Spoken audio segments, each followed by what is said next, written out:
उसके बारे में क्या बताएंगे? एक अभी बिल आया है, इस बिल का देश के लोगों को और मुस्लिम समाज को भी इसका लाभ मिलेगा। वोट बैंक को ध्यान में रख करके बनाया कि ये वोट बैंक हमारे खाते में आ जाएगा। दिल्ली में तीसरी बार 0 पे आउट होगी, कांग्रेस का बचा नहीं कुछ भी। अब तो कांग्रेस के लोग ये सोच रहे हैं कि भाई क्या करें हम भी। अभी विधानसभा में उठा, भूपेंद्र सिंह हुड्डा ने उठाया के समय के अंदर ये जो अराग अलाप रहे हैं, इनके समय में क्या स्थिति थी, बिजली 4 घंटे भी नहीं मिलती थी। इस हिसाब से धीरे धीरे करके व्यवस्थाओं का भी परिवर्तन होता रहता है। हमने अभी बजट के अंदर एक घोषणा की है, शायद आप लोगों को ध्यान में होगा, फ्यूचर डिपार्टमेंट, हमने उसकी अनाउंसमेंट की है। आने वाले 20 वर्षों के अंदर हमें क्या चीज़ की आवश्यकता है, उसकी प्लानिंग आज खड़ी हो जाएगी। वो डिपार्टमेंट यही काम करेगा, वो देखेगा कहाँ क्या हमने खड़ा आज करना है जिसका लाभ मेरे हरियाणा के लोगों को मिले, उसके ऊपर देखेगा ना, विचार करेगा ना, उसके अंदर एयरपोर्ट पर और क्या क्या एक्सपेंशन होने हैं, क्योंकि काफ़ी सारी दूसरी यूनिट्स भी यहाँ पर लाई जा रही हैं, तो वो क्या क्या कामकाज होना है?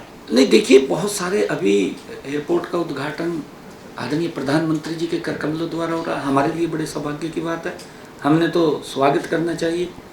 परंतु विपक्षी दल विकास को देख करके भी मुरझा जाते हैं, उनके तो प्राण छूट, जहाँ भी नहीं क्यों कर रहे हैं इतना काम है ना, तो सहन ही नहीं हो रहा। कमाल तो ये हो गया, मैंने कहा भी अभी भाई आज यहाँ से आइए आप लोग का हम स्वागत करेंगे। आपने तो आकर के यहाँ बुक्का लेकर लाइन में सब त्याग खड़े होना चाहिए यहाँ के नागरिक के नाते। मुख्यमंत्री जी आज नून से जो विधायक है उन्होंने वक्फ के कानून के खिलाफ सुप्रीम कोर्ट जाने की बात की, कांग्रेस के जो विधायक है। और देखिए, क्योंकि मैं आपको बताना चाहता हूँ जो वक्फ एक अभी बिल आया है, इस बिल का देश के लोगों को और मुस्लिम समाज को भी इसका लाभ मिलेगा। क्योंकि जो वक्फ की संपत्ति थी वो कुछ ही लोग थे, और इस प्रकार का कांग्रेस ने जो कानून बनाया, हड़बड़ाहट के अंदर बनाया, वोट बैंक को ध्यान में रख करके बनाया कि ये वोट बैंक हमारे खाते में आ जाएगा। परंतु उसको ये मालूम नहीं था कांग्रेस को कि आपके खाते में नहीं, आपका नुकसान होगा इससे, और नुकसान हुआ है उसका। आप 0 पे आउट हो रही है कांग्रेस, आप देख रहे हैं ना, हरियाणा के अंदर 0 पे आउट होगी, यहाँ नींव रखी गई उसकी। दिल्ली में तीसरी बार 0 पे आउट होगी, कांग्रेस का बचा नहीं कुछ भी। अब तो कांग्रेस के लोग ये सोच रहे हैं कि भाई क्या करें हम भी।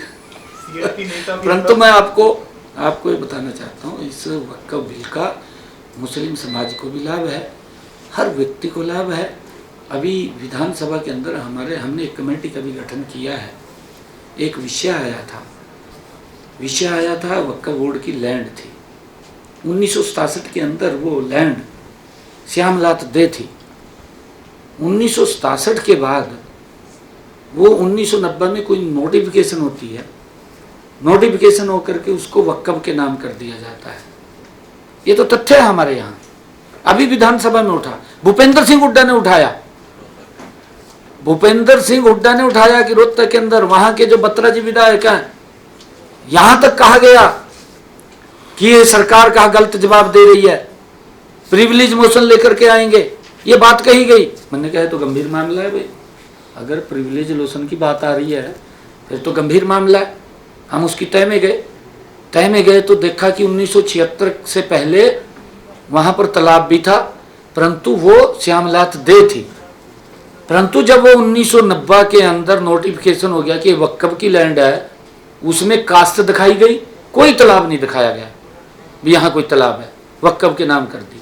अब हमने तो जो कागजों में था वो था, जब डीपली गए उसके तो श्यामलात दे निकली। तो इसका कहीं ना कहीं नुकसान, वो देखिए इसका लाभ भी होगा और मुस्लिम समाज को भी लाभ है कि जो इतनी बेशकीमती प्रॉपर्टी है, उस प्रॉपर्टी का एक इस बिल के आने से उसका सुदृढ़ीकरण होगा, उसका लाभ। आप शुरुआत कर रहे हैं डोमेस्टिक की, फ्यूचर डिपार्टमेंट आप बनाने जा रहे हैं, तो एक क्या टाइम फ्रेम आप सोचते हैं, आपका क्या विजन है कि इंटरनेशनल कब तक? क्योंकि इंटरनेशनल का नाम लेते ही कई तरीके की बातें करने लगते हैं लोग। तो आपने डोमेस्टिक तो शुरू कर दी 14 को और फ्यूचर डिपार्टमेंट भी शुरू कर दिया, व्हाट इज योर विजन के कब तक आप इंटरनेशनल इसका हो जाएगा, साल 2 साल 3 साल? देखिए मैं आपको बताना चाहता हूँ, ये यहाँ पर हमारा वो सेंटर था बच्चों को सिखाने का, फ्लाइंग क्लब। Flying club. भाई उसकी भाषा ना बोल, वो तो मेरे तो ध्यान में रहा, तो मैं तो पूछ रहा था।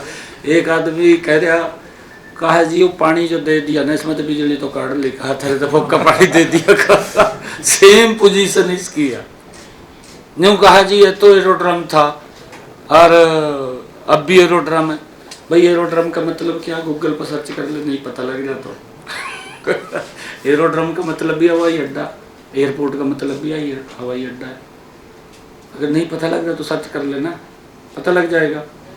इस प्रकार का लोगों को गुमराह करना, भाई देखिए हमारे लिए बड़े परम सौभाग्य की बात है, देश के यशस्वी प्रधानमंत्री नरेंद्र मोदी जी यहाँ पर हवाई अड्डे पर फ्लाइंग, यहाँ से भगवान श्री राम और अन्य स्थानों के ऊपर फ्लाइंग हो रही है। यहाँ से लोग आएंगे तो फ्लाइंग बढ़ेगी। आज नेशनल कल इंटरनेशनल होगा, क्यों नहीं होगा? हम ये थोड़ी होता है कि मैं आज ही अपना मकान बना लूँ, मकान के अंदर आज ही कार खड़ी कर दूँ, आज ही मैं वहाँ पर बच्चों की भी चौथी मंजिल भी मैं आज ही बना दूँ। धीरे धीरे होगा ना, एक सिस्टम है। यहाँ से लोग आना शुरू होंगे, लोग जुड़ेंगे, लोग बाहर जाएंगे और लोग इधर आएंगे, क्यों नहीं बनेगा? ये बहुत बड़ा भाग इसके साथ जुड़ा हुआ है। मैंने इसकी शुरू में ही चर्चा की कि पंजाब का एक बड़ा भाग, राजस्थान का एक बड़ा भाग और हमारा हरियाणा का तो काफी बड़ा भाग इसके साथ जुड़ा हुआ है, तो इसका लाभ मिलेगा, ऐसा नहीं है। सर इसकी परिभाषा की बात करें, एयरपोर्ट अथॉरिटी ऑफ इंडिया के अधिकारी से बात की थी, उन्होंने कहा था कि एरोड्रम के ऊपर कोई भी हवाई जहाज उतर सकता है और यहाँ से उड़ान भर सकता है, लेकिन एयरपोर्ट पर कमर्शियल फ्लाइट्स के लिए परमिशन होती है, एरोड्रम पर नहीं होती। देखिए कल यहाँ से कमर्शियली फ्लाइट उड़ेगी 14 तारीख को, अयोध्या जा रही है, अयोध्या जा रही ना, हफ्ते में 2 दिन जाएगी। अभी जैसे जैसे उसकी बुकिंग होगी हमारे पास, अगर 2 दिन है ज़्यादा, अगर बुकिंग होगी तो 3 दिन भी करेंगे, अगले फिर 4 दिन भी करेंगे, डेली भी कर देंगे। तो जैसे हैं जी, हाँ पहली तो मैं बधाई भी देना चाहता हूँ कि हमने उसको एक दिन के लिए खोला था, 1 दिन 2 दिन के लिए 2 घंटे खोला था।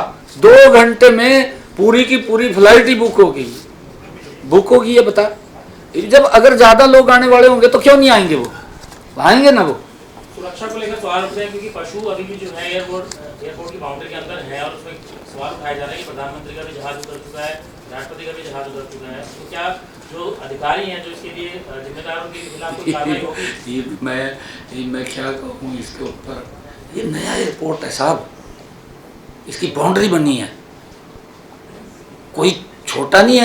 1-2 एकड़ में ये 600 एकड़ के अंदर है, 600-800 एकड़ में है, 700 एकड़ के अंदर है ये।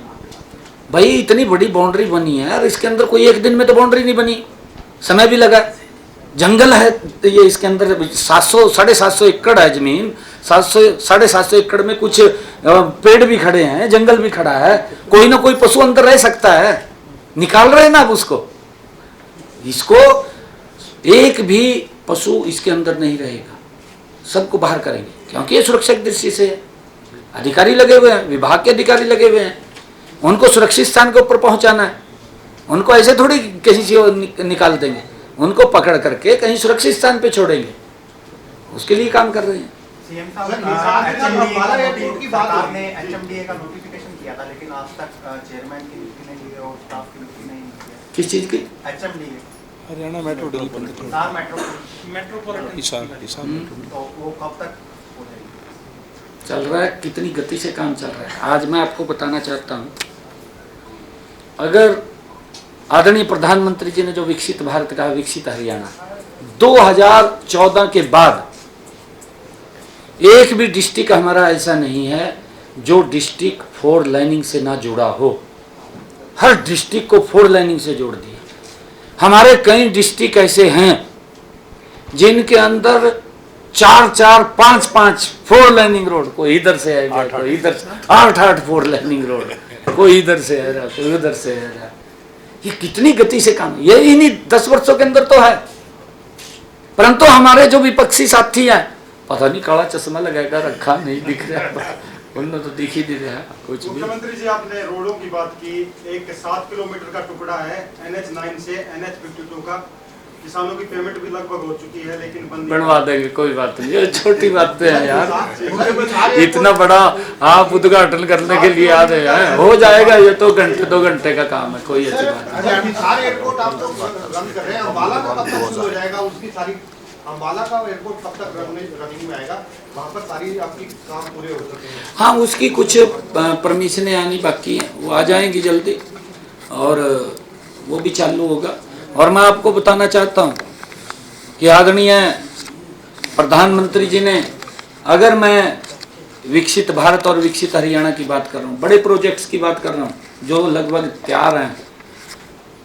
हॉर्टिकल्चर यूनिवर्सिटी का अभी पिछले दिनों आदरणीय प्रधानमंत्री जी ने शिलान्यास किया, 750 करोड़ रुपए की, काम चल रहा है।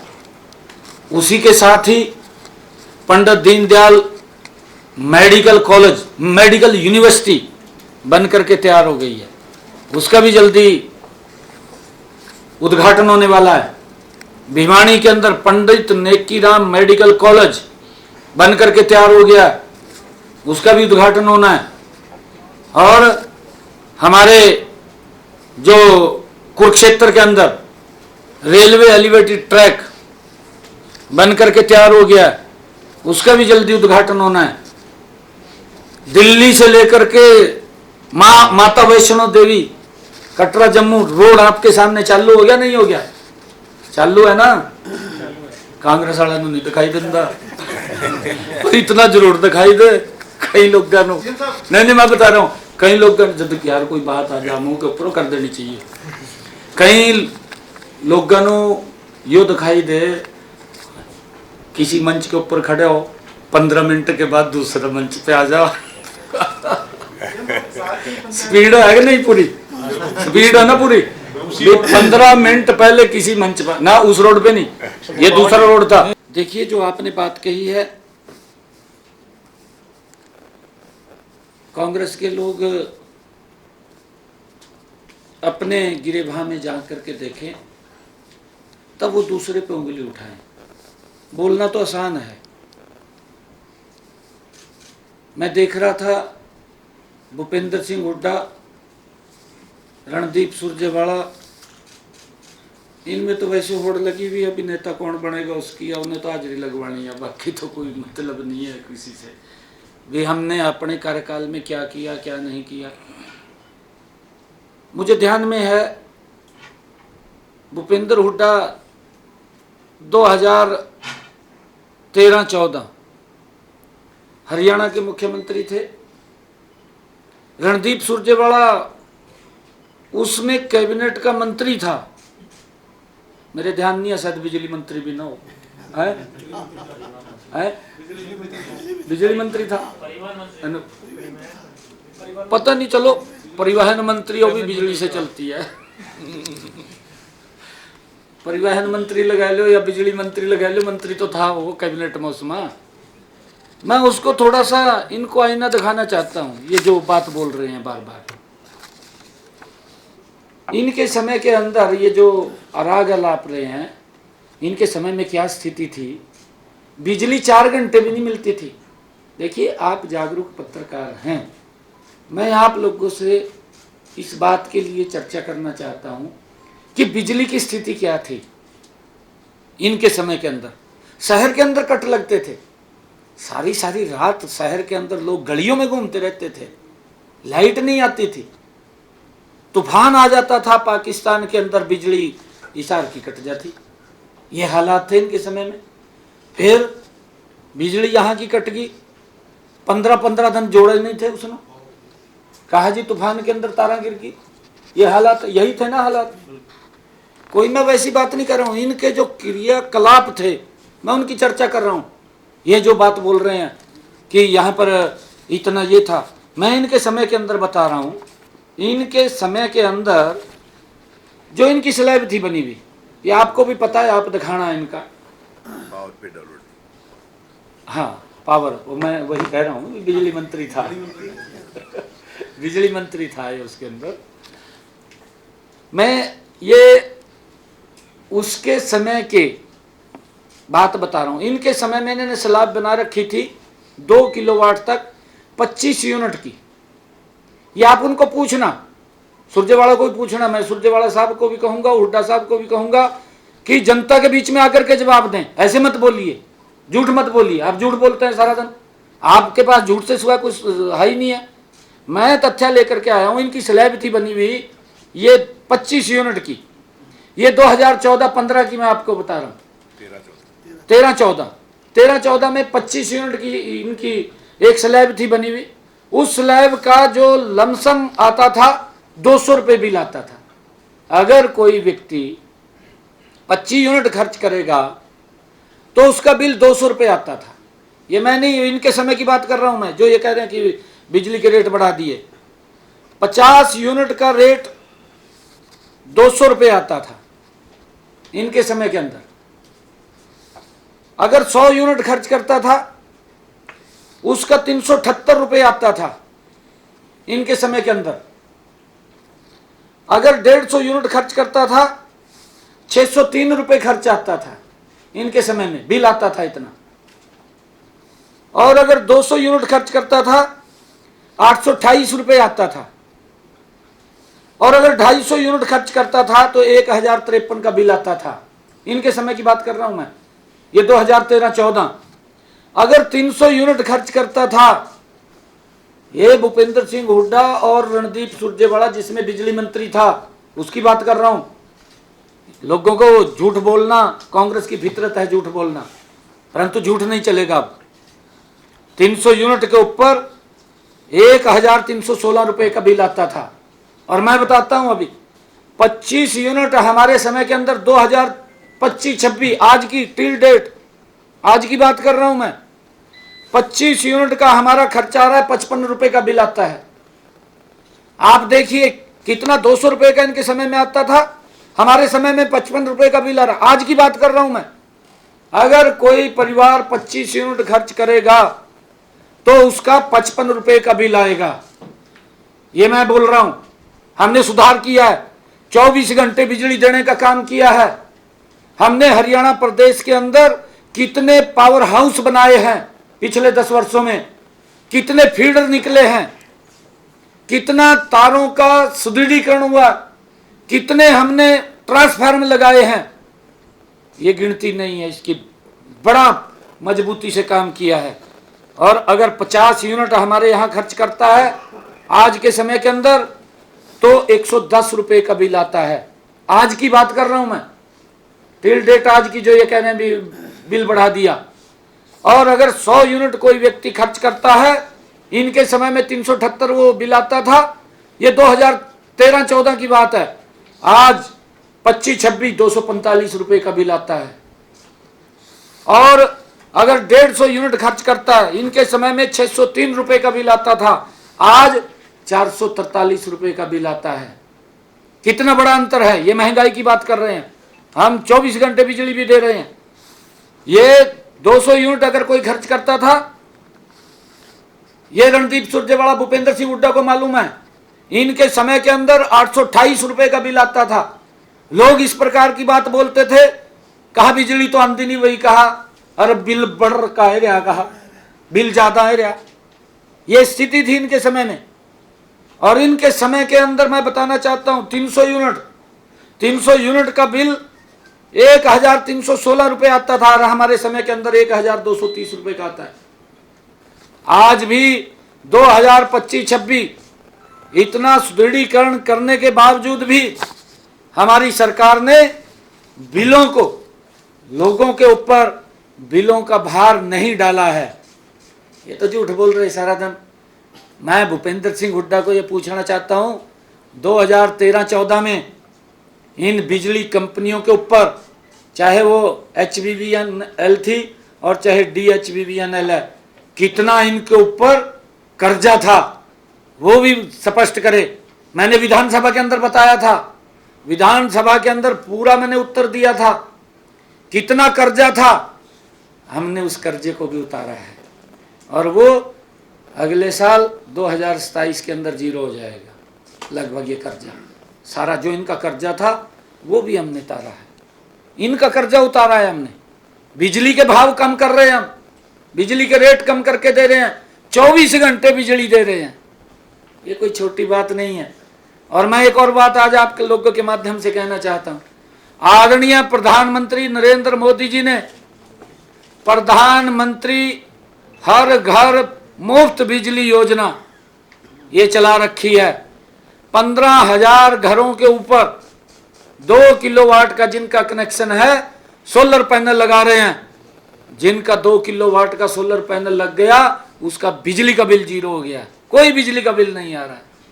और मैं ये भी कहूँगा आज आपके माध्यम से कि आप अपने अपने घरों के ऊपर जिनका 2 किलोवाट का कनेक्शन है अपने घरों के ऊपर सोलर पैनल लगवाएं, 2 किलोवाट का लगेगा, कोई खर्चा नहीं है। आदरणीय प्रधानमंत्री जी और हरियाणा सरकार उसको देने का काम कर रही है, उसका फ्री में लगाने का काम हमारी सरकार कर रही है। परंतु किस प्रकार की ये बातें बोलते हैं, सारा दिन जो उठ पे खड़े हैं, कुफर तोल रहे हैं, इधर उधर की बात करते हैं। ये भाई अपने तरफ देखना चाहिए कि हमने क्या किया अपने समय के अंदर, किस प्रकार से सिस्टम को कलेप्स करने का काम एक कांग्रेस की सरकार ने किया था। उसके अंदर साझीदार था, ये सुरजेवाला साझीदार था। जब तो मलाई खाता था, सिस्टम के ऊपर ध्यान नहीं था कि लोगों को सुविधाएं देनी है नहीं देनी। आज हरियाणा के अंदर रोड का इंफ्रास्ट्रक्चर देखिए, आज हरियाणा के अंदर हमने अपने बजट के अंदर घोषणा की है हर 10 किलोमीटर के ऊपर मॉडल संस्कृत स्कूल बनेगा बच्चों की एजुकेशन के लिए। हर क्षेत्र के अंदर ये विकसित हरियाणा, आदरणीय प्रधानमंत्री जी का जो विजन है विकसित भारत, और उस विकसित भारत को लेकर के विकसित हरियाणा मजबूती से ये डबल इंजन की सरकार आदरणीय प्रधानमंत्री जी के साथ मिलकर के काम कर रही है। और आगे भी हमारा हरियाणा मजबूती से आगे बढ़ेगा। ये झूठ मत फैलाएं और ना झूठ बोलें, पहले अपने गिरेबान में झांकें और जो मैंने बात कही है उसके ऊपर जरूर मंथन विचार करके तब फिर स्टेटमेंट दें, झूठ मत बोलें। मैं ये कहना चाहता हूँ।